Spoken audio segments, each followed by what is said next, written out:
I'm going to shock the world here. There's no way you Just disagree with this. Stop. John Leahy? Yes. You're going to take a player spot away from a president? In my head, here's the box. I'm going to bring back the box. But then there's another box inside of it. Oh, there's a smaller You're box. in there. They roll 1 for 10, Terrible. 10%. How are you going to do that? You can't win games like that. Bobcat breakdown. Bobcat breakdown. Bobcat breakdown. Bobcat breakdown starting right now.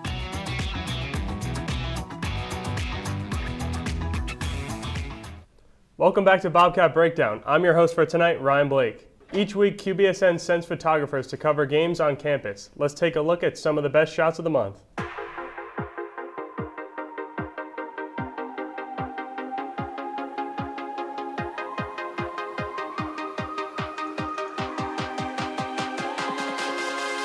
This is QBSN.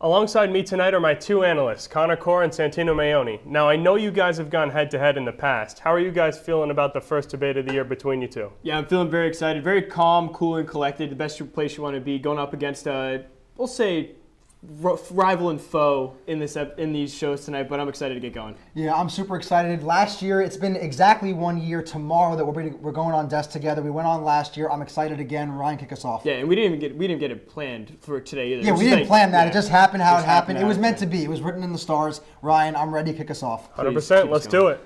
This past Saturday, men's soccer took on the Rider Bronx, which ended in a 1-1 tie, making it Quinnipiac's third tie in a row. Connor, I'll start with you. How can men's soccer break this tie streak and finally get their first win since September 9th? Yeah, it's been a rough stretch, to say the least, in September for Eric DaCosta and men's soccer side. But I think it all has to start from the philosophy that Coach DaCosta is playing. You know, they brought in a bunch of players who've been able to play and fill into their system, and they brought in 8 new players who have played significant minutes this season. You look at the schedule right here; they've gone 0-3-2 in the records. You know, playing up against tough opponents like Bryant and Columbia, where they lost 3-0 and 2-0 in both of those games. But I think it'll also start being able to play in a complete 90 minutes, and we'll be touching on that a little bit later. But it all starts with a solid defense. You know, obviously not being able to score in these games. You know, you have João Pinto, Luke Allen, Sander Sandstrud, Eric Lanewagen, Carl Netzel, Henry Ernst, as well as a bunch of other players. But it's all got to start from the defense and working your way Connor, out. let me talk to you about this. Yes, the defense the defense is part of the problem. I will give you that.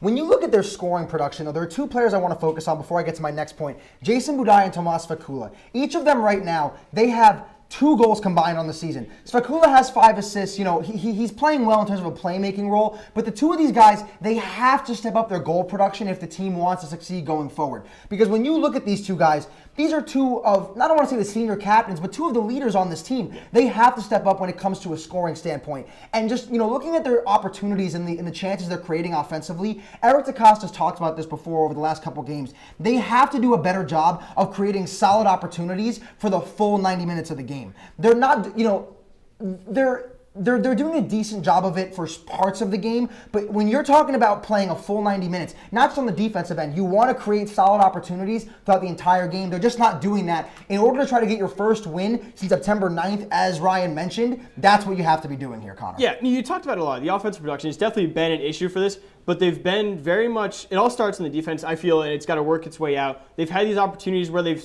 held solid for quite a while. Obviously in that Bryant game, they scored about 25 minutes, Bryant did, 25 minutes into this game, but I feel like it's all got to start with the defense and being able to play a full 90 minutes because, yes, you only need to score 1 more goal than the other team or players, but on the defensive side, it's all going to start there because if you're allowing 2 or 3 goals, you're constantly playing into that, in that deep hole and playing ahead in that games. So I understand defense is important, but I'm going to look more to the offense as the reason for this team and how they're going to get that, how they're going to get that win going and forward. Brock Austin, MAC preseason player of the year, has been playing outstanding, but he can't be the only one who's scoring the game. 100%. Oh yeah, there's no doubt they need a change.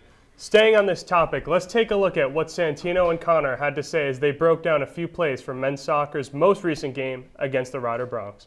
Yeah, thanks, Ryan. Now, Santino, we talked earlier about the Rider game and the men's soccer game only being tied 1-1. Yep. There are a lot of opportunities offensively and defensively for the Rider Bronx to stop their Bobcats, but the Bobcats also to extend their lead when they got that 1-0 goal in the 23rd minute against for Dario Cavada, excuse me. So we're going to break down that first goal right here, right now. We're going to start off the ball with Henry Ernst, that midfielder, the first year playing for the Bobcats. He's playing exceptionally well. He's going to pass that ball forward to Francisco Ferreira right here, and he's going to make a sweeping ball out wide to Tomas Fekula. Good passes for Kula there as well. So they're going to pass it down to the box. Now I want to pause it right here, right before the ball is passed. Now I'm going to paint you a picture. Yeah. MAC preseason player of the year, Bragasen, top of the box, almost sounds like a guaranteed goal. 100%. You wouldn't want him scoring any other way. But this right back right here for Ryder sees that option, and as the ball is coming in, he's going to close down very quickly on Austin. Now that's going to obviously cause some confusion, but you see this guy, Dario Cavada, we mentioned him earlier, he's going to pull back out into space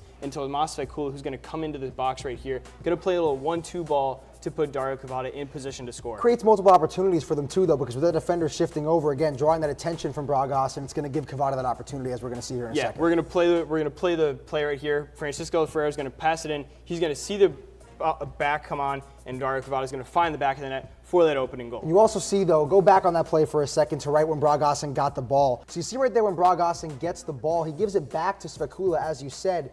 But if you play the clip, you'll see what Bragasen does here right in a second. Brag moves without the ball, so even though Cavada got the goal on that play, Bragasen still creating that opportunity, moving without the ball, moving into open space, created multiple opportunities for the Bobcats there, multiple chances. It almost looked like Svekula wanted to give Austin the ball, but eventually found the foot of Cavada, and he was able to score that opening goal for the Bobcats. It's going to be a goal either way there, but again, good movement without the ball and a great job on that play to at least draw that defender in, create open space for Cavada, get the goal, go up 1-0.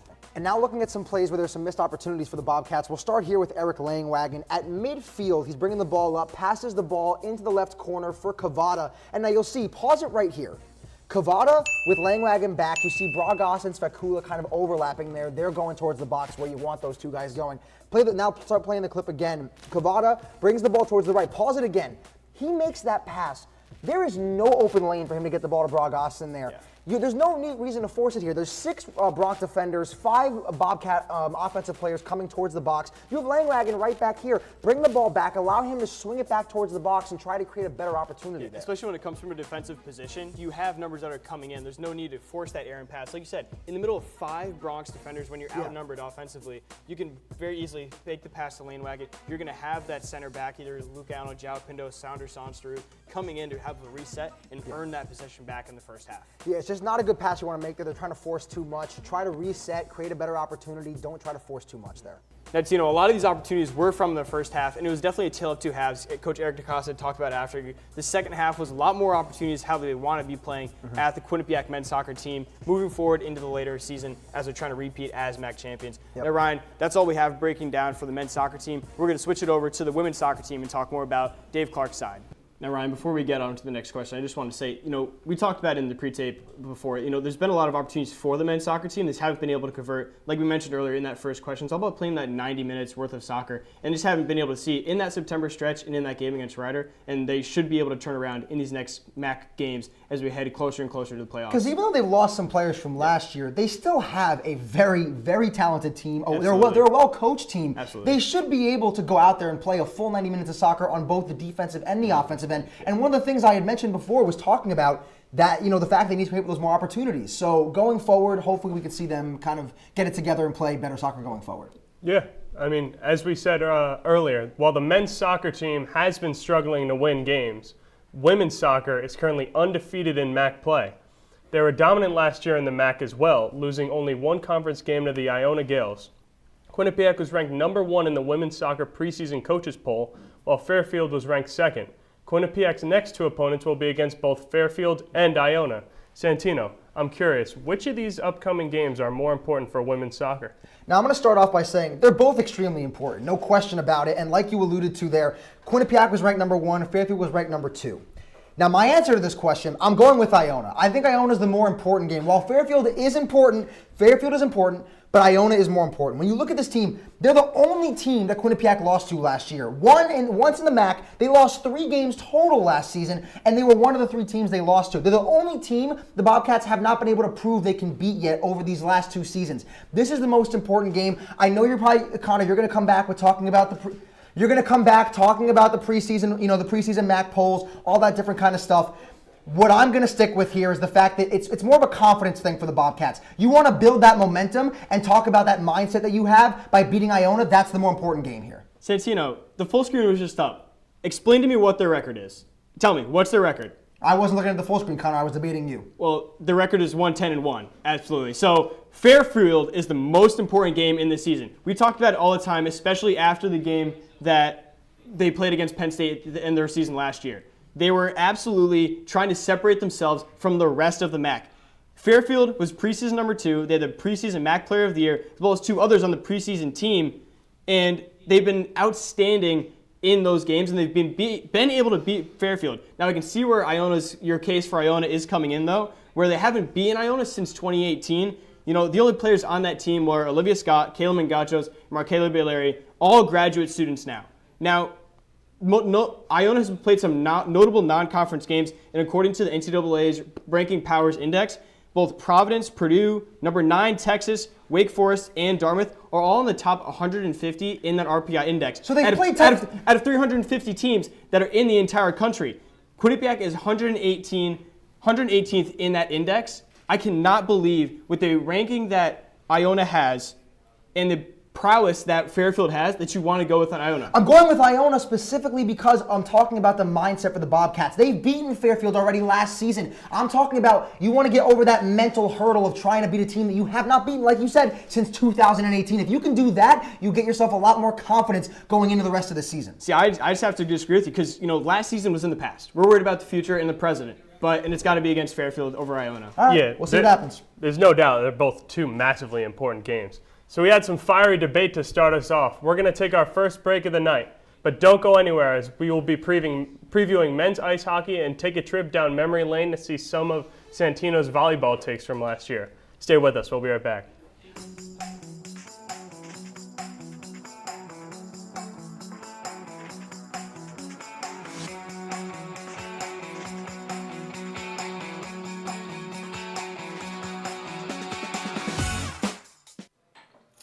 What do you think you're doing, Kevin? Was just gonna drive home. There are several warning signs present that you shouldn't be driving. Like hearing voices? Like your text-to-emoji ratio? Oh man, the selfies. Selfie, nailed it. We all have warning signs that let us know that we're probably not okay to drive. Mine is pretending to be your subconscious. Craig, come on man, let's split a ride home.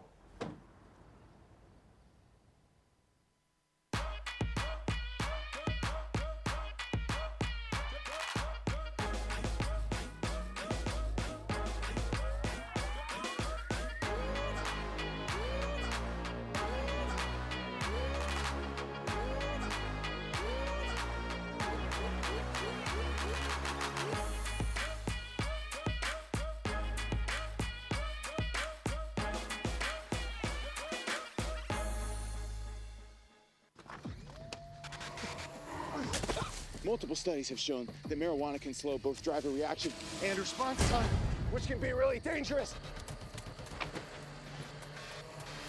He's here. He's here. Wait. What? I can't drive. Why? My. Oh.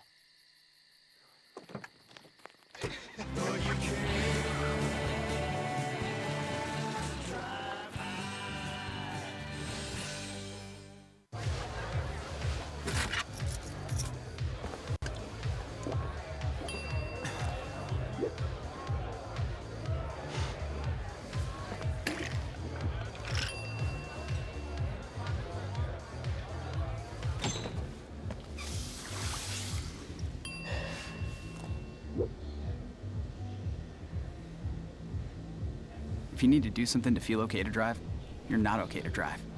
Don't drive buzzed. We're back here on Bobcat Breakdown, and as I alluded to before the break, we're going to jump into the time machine and hear the flashbacks to some of Santino's questionable volleyball takes last year. Previously on Bobcat Breakdown.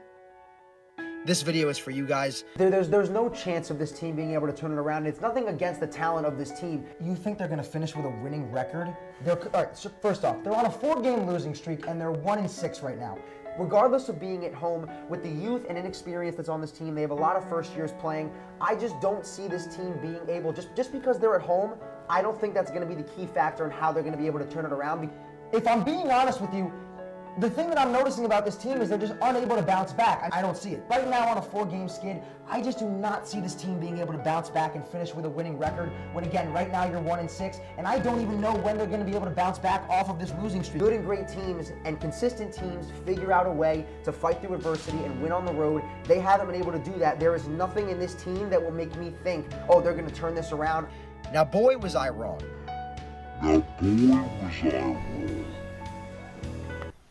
Santino, these are the types of moments that I appreciate the producers for making these types of videos. So I know you are a producer, but this is the first time you saw the video play. I know that you've changed in the last year, and I can respect that. But I want you to apologize just one more time for all the people watching at home about, just make it real quick, but apologize for what mistakes you have made. Yeah, everyone, I'll apologize for some of the volleyball takes that I had last year. As you can see, I was wrong.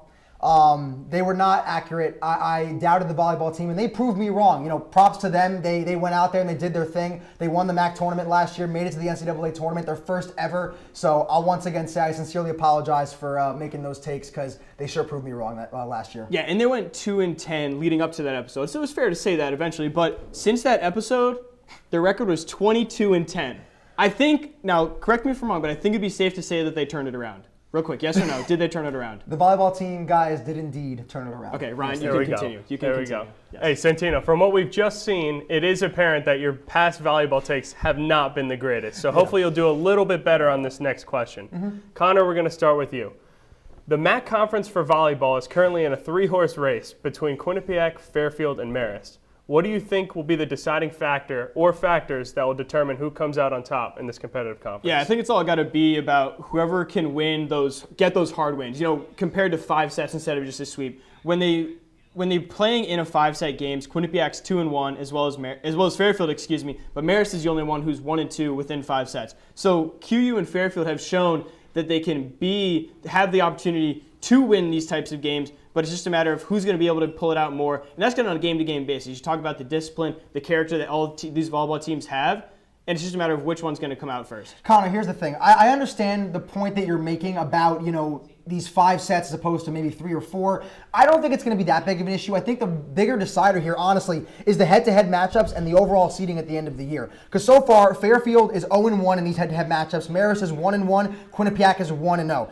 The head-to-head matchups so far, Fairfield lost to Marist, Quinnipiac beat Marist. And then when it comes to overall seeding, there's only going to be 6 teams in the MAC tournament this year as opposed to all 9 of them like last season. This means that depending on where you're seeded, you're going to be playing tougher opponents from the get-go in the first round of the MAC tournament. So depending on these head-to-head matchups and depending on where they end up seeding in the final rankings in the MAC, that's going to be the decider in terms of what's going to decide this 3-horse race and who can come out on top in the MAC tournament. Yeah, I think it's going to be very interesting. Currently Marist is 7-10 in the MAC, so they obviously have a losing season right now, but they haven't had a losing season once it's all said and done since 2018, along with Fairfield. Now, this season, if the season was end today, this would be the first winning season for the volleyball team since 2016 for Quinnipiac. So Quinnipiac kind of reminds me of kind of staying under the radar for a while Marist and Fairfield dominated. And then once they won the MAC last year against Fairfield, they're kind of like, oh, we're here and we're here to stay now. So I feel like Quinnipiac's definitely solidified themselves as a consistent top 3 team. And I think in these head-to-head matchups, like you've mentioned, they're going to be able to pull out those wins. They've already beaten most of these teams. And we talked about it last year. I keep referring back to that interview with Kyle Robinson that we had with Emily Sweeney. He said, we expect to win the MAC, and they were 2-10 in that time. That confidence that has continued, I'm sure has continued at the end of last season and this season, it's going to lead them to a second MAC championship. It's going to be interesting to see what happens, though. I'm just very curious to see how that 6 seed format as opposed to the 9 team really impacts the MAC tournament coming down for these 3 teams. And again, Quinnipiac's playing Fairfield coming up this week. Yeah. That's going to be a big test and a big game in terms of deciding where these 3 teams fall and who can finish at the top. Yeah, at Fairfield in a new gym, I'm sure the energy is going to be electric. Yeah, most definitely. For sure. Now shifting over to women's ice hockey. The team swept the University of Maine this past weekend, outscoring them 8-1 over the span of 2 games. Starting goalkeeper Logan Andres had this to say after their win over Maine on Saturday. Yeah, I think it's super important. It's a great way to start the year. It kind of sets the precedent for our entire team on what we can do on defense, and that's something we pride ourselves in. So I think it's a really good start to the year because that's something we focus on a lot. Over the last few seasons, this team always gets off to a hot start and then fizzles out come playoff time. So Santino, with yet another strong start to the season, do you think this is finally the year that they could get over the hump? No, it is not. So I'm gonna look at my iPad here and just kind of rattle off some stats. Oh, because you mentioned it. Over the last few seasons, they've kind of been a disappointment when you really look at it. Looking back at the history of it, in the 2019-20 season, Bobcats started off 2-0 and they lost to Princeton in the ECAC quarterfinals. 2020-21 season, Bobcats started off 3-0 and they lost to Colgate in the ECAC semifinals. 21-22 started off 7-0, lost to Colgate again in the semifinals. 2022-23 started off 9-0 and they lost to Colgate again in the ECAC semifinals. That shows you right there, this team always starts off hot, at least in the last 4 years, and they always end up losing in the ECAC tournament, especially Colgate, because in the last 3 years, it's been Colgate every year in the semifinals. I don't think anything's going to change. History is listen, when you look at the past, that's the indicator of what's going to happen going forward, in my opinion. So when you really look at this and look at the history, I'm going to side with that, and I'm going to look at how they've been in the past few seasons. This team is not going to be turning it around. As I've said with the volleyball team, I'm saying it again here for women's ice, they're not turning it around. Yeah, well, let's hope that prediction stays the same so I can continue to make fun of you. But I'm going to go yes. I think this is the year that they do eventually get over the hump. Since the 2019-2020 season, they've gone 88 wins, 40 losses, and 6 ties. You know, obviously 12 players recorded a point over the weekend. Kendall Cooper leading the way with 2 goals and an assist the weekend. And, you know, when you look at this team in its entirety, I've been watching some film leading up to the game. There is a different dynamic around this team right now. When there's no standout players, you know, Olivia Mobley last year transferred to Ohio State, 43 points, 15 goals, and 28 assists. There's more of a buying into the game plan than there is, you know, one player going one-on-one into the forward position, into the offensive zone. And when you look at the lineups and look at the team while they're playing, it's very much a, wow, that player needs to go one-on-one. He can just change a game. It seems very much of a more team aspect. And you're not looking at players right now who are like, you look at the top scorers, Kendall Cooper, Maya Labad, Madison Sheridan, all these people who have had success. Let's hear it. Connor, I want to stop you right there for a second because you're talking about these players that are going to be stepping up. It's a more balanced team dynamic. I understand. But when you're talking about their overall record over the last 4 seasons, we're talking about turning it around in terms of the postseason. This is a team that has been unable to win in the ECAC tournament over the last 4 years. That's where the question really lies, is can they turn it around there? You're talking about the overall record. I don't doubt that. I just went into my notes and talked about how they get off these hot starts and they have good regular seasons. I don't care about that. I care about postseason time. Are they going to be able to turn around in the ECAC tournament? No, I don't think so, Connor. It's not going to happen. I think that has to do with the fact that there's no like star-studded and quote player who's going to be able to go into the postseason and really change the game. It's like I said, it's more of a team dynamic that's going to be able to. So they're not going to turn it around then. Yeah, they're not going to turn it around then. I think they are going to turn. That's what I'm saying. But you're saying that they don't have a star, so they don't have a star to be able to play in those big moments in the playoffs. They're not going to turn it around. They don't need to have stars to win. Look at the men's hockey team in the regular season, not in the playoffs. We're discussing this after the. Okay, continue. All right, that's fair. We're discussing this after. Unfortunately, the debate is over for the night, and it was absolutely fiery. No, there's no doubt about that. We'll be back with everyone's favorite final roars.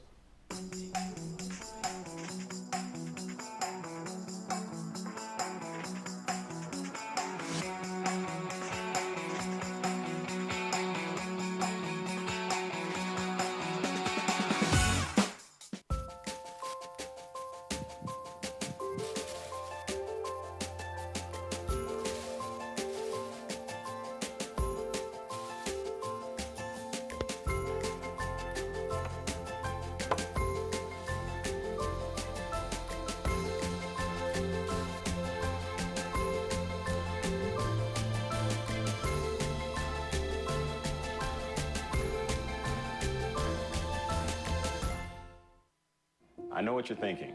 I need a job. I need a new career. Well, I've been there. I've been there. I've been there. I wasn't happy with what I was doing. After high school, I didn't have a plan. I just wanted to start working. I got laid off twice, but you gotta keep going. You just need the right skills. Find an apprenticeship. I found a 2-year IT program. I found a medical course online. I'm now a consultant in the tech space. You have more options than you think. You can do this. You will find something. You will find something new.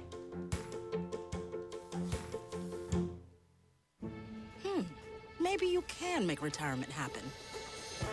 After all, you made home ownership happen. Homeschooling yourself on loans, beefing up your credit score. So I'm pre-approved. You were like, yes! Sorry. Color coding listings, ticking boxes, and flushing every toilet in a 20-mile radius. Home sweet home. You aced house hunting. Now get the tips you need to get on track at aceyourretirement.org. Honey, what I think you need is a socket wrench. I played JV basketball. I'm sorry. I don't think it looks right. This is good, and it's all good, baby. Is it really all good?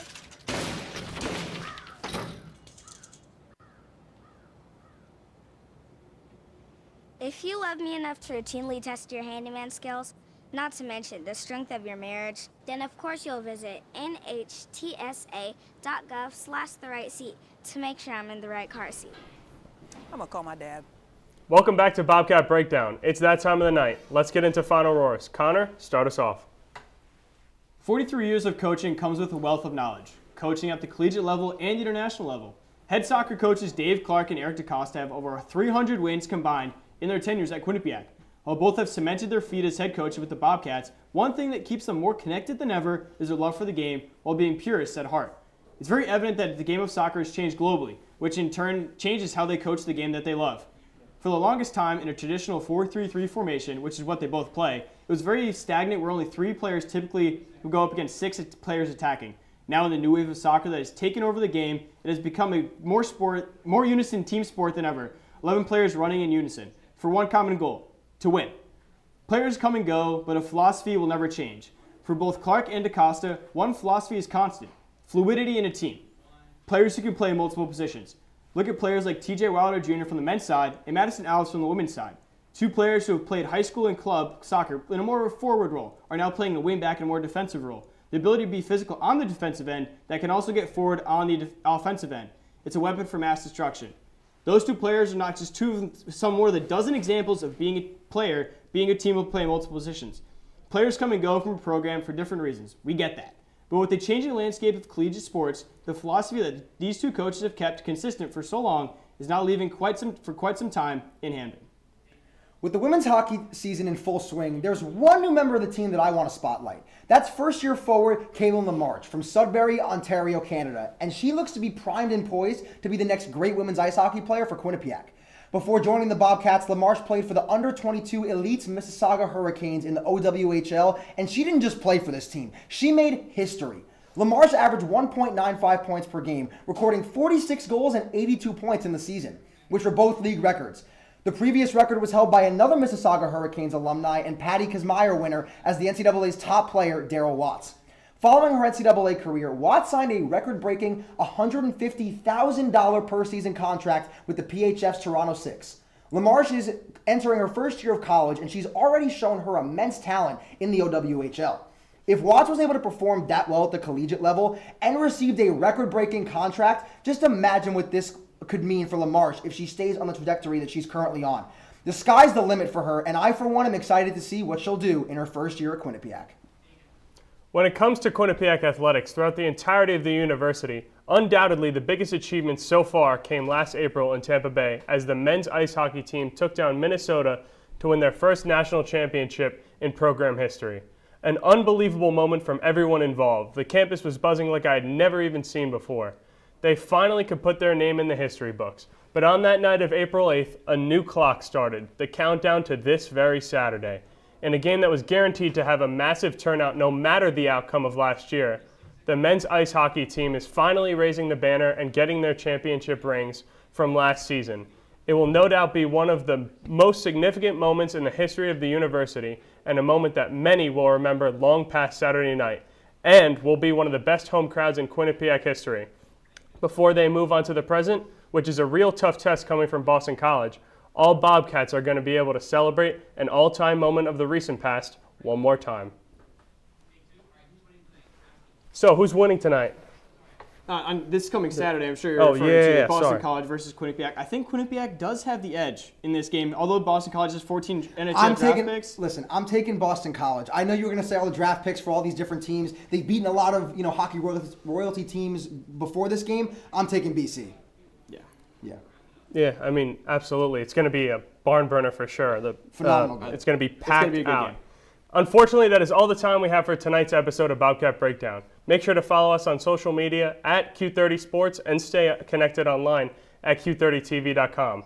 From our producers and everyone behind the scenes that makes this show possible, this has been Santino Maione, Connor Core, and myself, Ryan Blake. We'll see you guys next time. Have a great night.